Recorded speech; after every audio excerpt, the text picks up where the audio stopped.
Welcome back to the channel. Don't forget to like, share, and subscribe my channel. Today we are explore how to create a business product feature image using Posterize in Photoshop.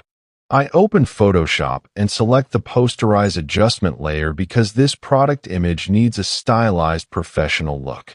I duplicate the background for safety.